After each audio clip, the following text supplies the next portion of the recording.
So look, I love short course trucks. As you can see, I got a couple of mine here. I've got 2 or 3 more. We used to bash these around on a backyard track. You know, we had the Slash 4x4, then moved to the SCTEs. So I had a couple that I raced kind of outdoor, a couple I only ran indoor. And so like, I've just always been a big fan of short course trucks. Something about the big body, bashing, beating around while you're racing. And then the way they fly, of course, parachuting, you know, like that's why these have got holes cut all in them and everything. But they're just a lot of fun. So when I seen FMS release this little guy, I had to pick one up. So I purchased this for my own use, and a quick little review for you guys. And I will say the body is a huge letdown, in my opinion. They really should have just did something similar to this with a cage and interior in it, or at least cleared the windows. You know, I could deal with that and cut some holes in it and things, but it's really kind of an odd shape as well. It's almost as wide as it is long. There's just a lot going on here, all right? So I had some major issues with mine out of the box. The rear end just wouldn't even move. Like, it was just locked. The suspension wouldn't do anything. Drive shaft was like locked in place. My rear ring and pinion gear was jacked up. We're gonna take a closer look at all of that in a minute. But I just kind of wanted to talk about the looks of it. It's just a little odd. It is fun to drive, I will give it that. But as you can see, the suspension's kind of weird as well. Like the front end on a short course truck, usually those kind of tuck into the body, right? So it kind of comes in when the suspension travels. This almost goes out. It's like weird. It gets wider, and hopefully you guys can kind of see that, but it gives it a weird look. Now, overall, I've had a little bit of fun with this now that I've got it running, but I was a little let down, to be honest about it. Now, you do get the manual, obviously. You've got a charger, you got a 2S LiPo, wheel wrench, looks like an Allen head. We've got a grill in here because this is a sticker on the front, and a metal grill will totally make this look like a short course truck. But yeah, it's just, I wish they'd have put a little more work into it and really give it that short course look. But I guess it's a pretty cool little truck, right? I was pretty bummed on this, to be honest, right? I just wanted to toss it. Like, I almost just threw it to the side and never touched it again. But let's take it to the bench. We'll take a quick look at what all I had to do to the suspension and the rear end, and then we'll run it. All right, so let's take a closer look at what's going on with this. First off, the looks is just kind of toyish to me. They could have did so much better with the short course look, in my opinion. A couple small tires on the back. They could have left the windows clear. They could have cut the windows out and the windshield out and had like a cage inside. I think that would look really cool. But it's just kind of lacking a little bit. But I mean, I love short course bodies. I just love the big body on a short course truck. There's just something fun about beating and banging around with those on a track. So I've always been a fan of them. Now, this clipless system, these things are very tough. They just don't seem to work very well. It's like a super cheap kind of plastic or something, and you really got to press hard on them to get them to kind of clip into place, and it just doesn't seem to work great. Maybe that will loosen up some over time, but it seems like this plastic, it kind of feels like it's going to be a little brittle, so I worry about it just kind of breaking eventually. But underneath is where the real problems start, all right? So here's my main issue.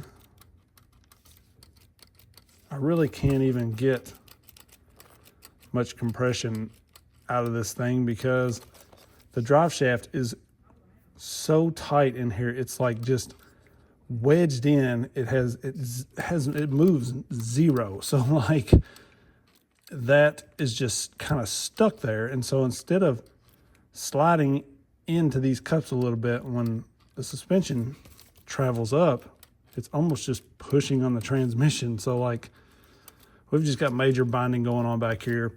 All right, these drive shafts, I don't know what they put on these pins, but I was using MIP tools. This one had so much goop in it. Like I cleaned it out, took a little pick, was trying to pick the junk out of it, tried to loosen it with this MIP tool. It stripped immediately. So I'm gonna have to drill that out now just to get that pin out. This rear end is just a mess. But you'll see that, look at that. And that's how this came to me, all right? Out of the box.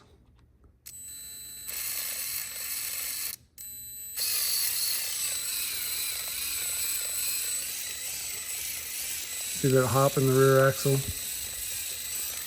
Crazy, all right? So we probably already tore something up. Let's not do any more, but I'm gonna try to drill this drive shaft out, this pin, get this out of here, hopefully either slip these and put a new screw in it or run a different drive shaft on the rear or something. But hasn't even been ran yet, and we've got to do all this work. So I'm a little aggravated with this one so far. All right, so I was gonna heat this up a little bit to try to break up the Loctite and see if I could get that screw out at all before I attempted to drill it. And when I heated that up, I don't know if some of the Loctite glue, freaking JB Weld, whatever they put on that, had gotten on this or what, but it actually started to move in the shaft. So when the suspension is working, this kind of moves inside of here a little bit. So it freed it up and it was moving fine.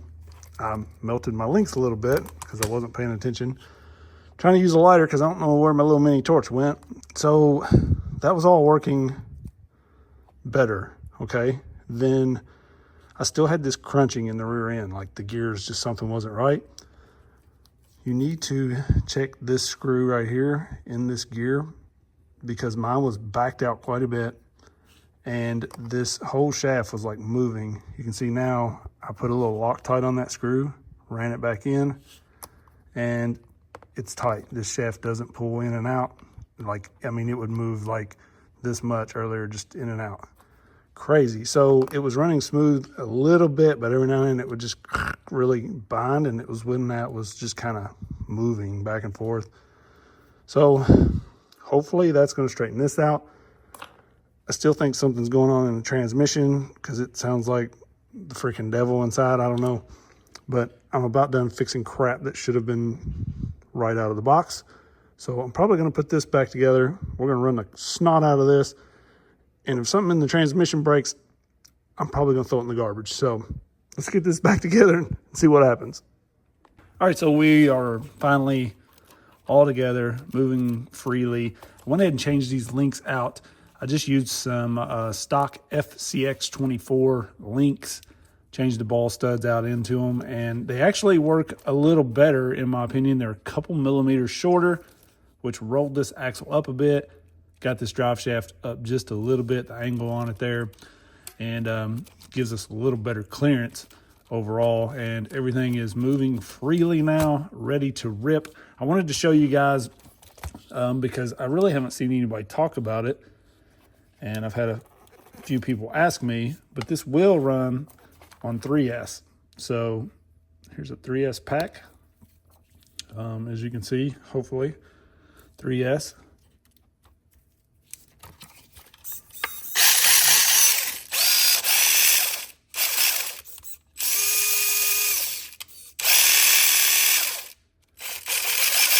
Still sounds like the devil inside, but it will run on 3S, so that's pretty sweet. We can get a little more speed out of this thing, even though it says 2S LiPo. Probably just keep an eye on your temps, but I've messed around a little bit with it, and it's been fine.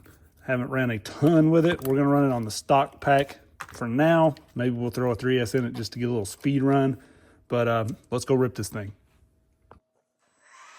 So this thing's pretty fun to rip around in here on the slick concrete for sure. Definitely be a fun indoor truck. I don't see me using this outdoors really, but on a indoor setup like this or carpet, man, you could have a cool little carpet track for sure with these little trucks. But all these little bashers for me, they're kind of the same, like they're fun indoors. That's about all I'm going to do with them. Once you take them outside, they're just so small. They don't handle real off-road situations real well. They just kind of bounce and bobble around everywhere and just for me personally, they're just not that much fun. I have larger bashers that I would much rather run outdoors. But inside, they can be a ton of fun. You can see here, you can just set up a couple little easy ramps. Launch this thing over and over. Whoa, a little squirrely there. Let's punch it.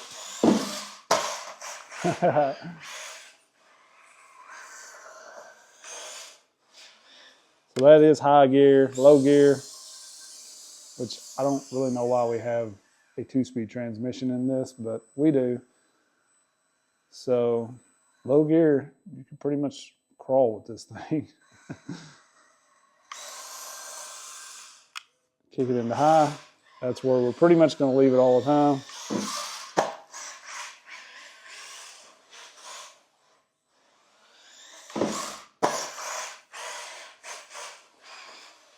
I do love the short course style body on it.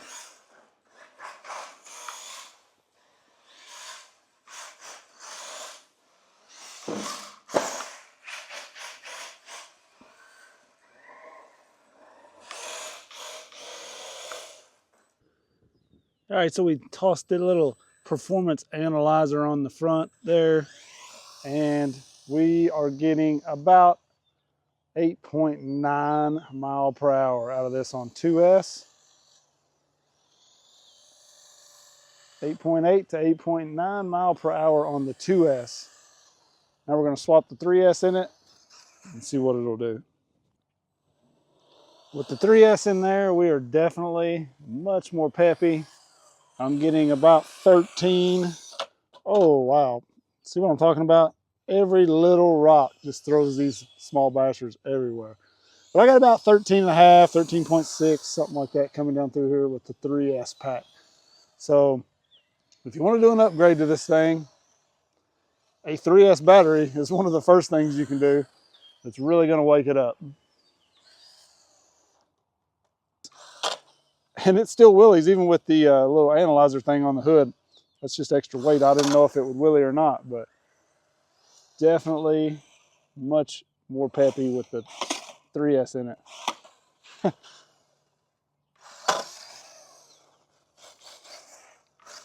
Oh, we lost it.